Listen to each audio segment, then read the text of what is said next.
بہت سے لوگ آج کل یہ کہہ رہے ہیں کہ قربانی کرنے کی بجائے خیراتی کاموں کے اندر پیسوں کو خرچ کر دیا جائے، اس لیے کہ کرونا وائرس کی وبا بہت پھیلی ہوئی ہے اور اس کے مزید پھیلنے کا اندیشہ ہے۔ اس کا جواب یہ اچھے طریقے سے سمجھ لیجئے، دین نے عبادات کی صورتیں متعین کی ہیں،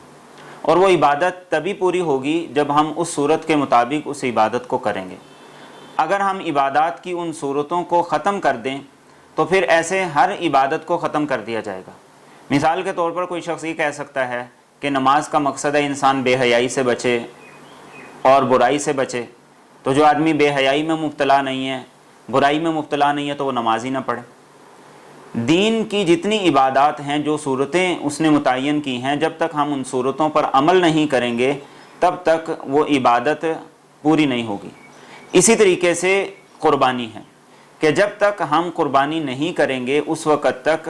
ہمیں اس قربانی کی جو ذمہ داری ہے اس سے ہم عہدہ برا نہیں ہو سکتے۔ اس لیے جو صاحب نصاب ہے، اگر وہ شخص یہ سمجھتا ہے کہ میں منڈی میں جاؤں گا اور کھجل خواری ہوگی اور منڈی کے اندر جانے سے وائرس میں مبتلا ہونے کا اندیشہ ہے، تو آپ نہ جائیں۔ آج بہت سی سہولت ہو گئی ہے، جہاں اجتماعی قربانی کے حصے ڈالے جاتے ہیں، آپ وہاں پہ حصہ ڈال لیں، لیکن قربانی ضرور ادا کریں، اس کے بغیر آپ کے ذمے سے یہ ذمہ داری ختم نہیں ہوگی۔